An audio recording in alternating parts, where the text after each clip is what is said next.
మాకు అన్ని విధాలుగా అన్నీ తెలిసినవాడుగా మాకు గ్రామానికే పెద్దన్నగా ధర్మంగా కేతావత్తు లక్ష్మి ధర్మనాయక్ గారు మాకు గెలవాలి, మాకు కావాలి ఖచ్చితంగా. ఈ ఊరు అభివృద్ధి అంటే వాళ్ళ వల్లనే జరుగుతుంది మేడం.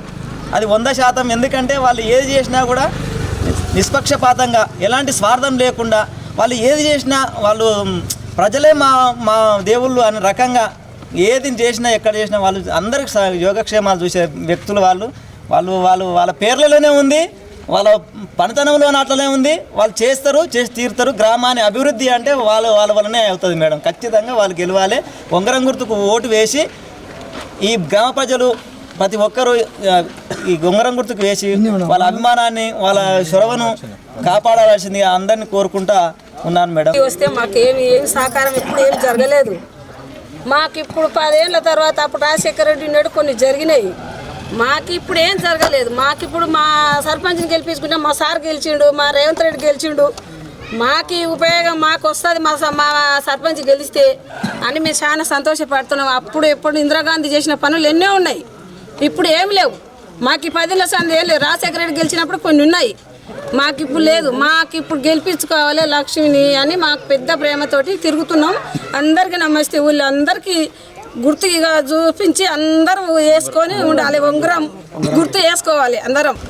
దాదాపు ఎన్నేళ్ళ సంద అప్పుడు 40 ఏళ్ళ సంద ఉన్నప్పుడు అప్పుడు మేము కాంగ్రెస్లోనే ఉన్నాం. కొంత అభివృద్ధి జరిగింది. ఈ గవర్నమెంట్ వచ్చినాక ఈ గవర్నమెంట్ అంటే పోయిన గవర్నమెంట్ ఏం అభివృద్ధి జరగలేకపోయింది. 10 ఏళ్ళు సర్పంచ్ ఇక్కడనే ఒక పెన్షన్లు కానీ ఒక ఇండ్లు కానీ ఏవి తేలేకపోయింది. ఇప్పుడు కేతాబ్ ధర్మం అంటే ఎందుకంటే ఇంతవరకు మల్లెబండ తండ సర్పంచ్ అయితే అక్కడ ఆ గ్రామ ఆ తండలో చూస్తే ఎంత అభివృద్ధి జరిగింది. మరి ఆ తండలో అభివృద్ధి జరిగినందుకే అక్కడి నుంచి సర్పంచ్ లేకుండా ఇక్కడ తీసుకొచ్చి ఈ గ్రామంలో ఓటు ఆమోదించి మళ్ళీ ఆ అభివృద్ధి ఇక్కడ జరగాలి ఈ గ్రామంలో. మరి ఇప్పుడు మాది కాంగ్రెస్ గవర్నమెంట్ చేయాలంటే మా ఎమ్మెల్యే గారు సహకారం లేదు, ఎవరేం చేయలేకపోయింది. మా రాష్ట్ర ముఖ్యమంత్రి వారు చొరవ లేకపోతే ఏం చేయలేరు. ఇప్పుడు ఎగనెస్ట్ పార్టీ ఉంది అనుకోవచ్చు, గెలుస్తుందంటూ.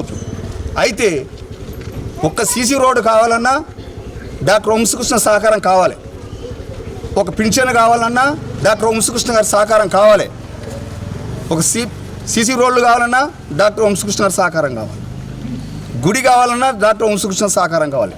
ఇది లేకుండా ఏదో చెప్పబడుతున్నారు మాయ మాటలు, కోడిగుడ్డుకు మసి పూసినట్టుగా మాటలు మాట్లాడుతున్నారు. ఎట్టి పరిస్థితుల్లో ఉంగరం గుర్తుకు ఓటేయించి ఈ గ్రామం ప్రజలు ఏ వర్గాల ఉన్నా వారందరికీ పాదాభివందనాలు. ధర్మాన్ని గెలిస్తే ధర్మం నిలబడుతుంది. పంచపాండవులు 5 మందే, ధృతరాష్ట్రుని పుట్టిన 100 అక్కడ ఏమి జరగలేకపోతుంది. మా లక్ష్మిని దాదాపు నిజాట్కు ఆలోచిస్తున్నాం. కొన్ని సమస్యలతో ఉంటారు, మనతో ఎంతమంది ఉన్నారు కానీ ఉంగరం గుర్తుకు ఓటేసి అత్యధిక నిజాతుడు గెలిపించాలని నా గ్రామ ప్రజలకు అందరికీ నమస్కారం.